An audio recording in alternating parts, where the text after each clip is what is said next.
ಈಗ ನನಗೆ ಶುಗರ್ ಆದ್ರಿ ಮತ್ತು ಕಾಲ ಕೈಯ ಎಳಕು ಬರಂಗಿಲ್ರಿ. ಈ ಕೈ ಊರು ಎಳಕು ಬರ್ತದ್ರಿ. ಈಗ ಮೂಲದ್ರಿ ಮೂಲವ್ಯಾಧಿ. ಪ್ರಾರ್ಥನೆ ಮಾಡುವ. ಕರ್ತನೆ, ಈ ತಾಯಿಗಾಗಿ ಪ್ರಾರ್ಥಿಸ್ತೇನೆ.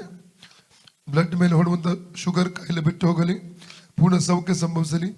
ಅದೇ ಮೂಲವ್ಯಾಧಿಯ ಸ್ಪಿರಿಟ್ ಅನ್ನು ಈ ತಾಯಿ ಶರೀರದ ಡಿಸ್ಕನೆಕ್ಟ್ ಮಾಡ್ತಾನೆ, ಸೌಖ್ಯ ಸಂಭವಿಸಲಿ.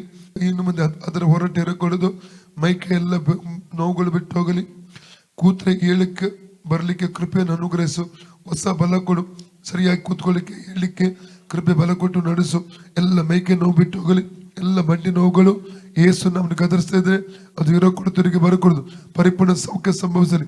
ಫೈದನೆ ಬಚ್ಚಿ ಸರ್, ಆ ಮಂಡಿ ನೋವಿನ ರೋಗಾತ್ಮವನ್ನು ಗದರಿಸ್ತಾ ಇದ್ದಾನೆ. At Jesus, at Jesus, at Jesus, at Jesus. ಕರ್ತನ ಯೇಸುಕ್ರಿಸ್ತನ ಬಾಸುಂಡಗ ಮೂಲಕ ಈ ತಾಯಿ ಸೌಖ್ಯವನ್ನು ಕೊಟ್ಟನು. ವಚನ ನೆರವೇರಲಿ, ಫ್ರೀ ಆಗಲಿ. ಕಮ್ಮಿ ಆಗ್ಯದ್ರಿ. ಹೋಯ್ತಲ್ಲ, ಕಮ್ಮಿ ಆಯ್ತ್ರಿ. ಓಕೆ.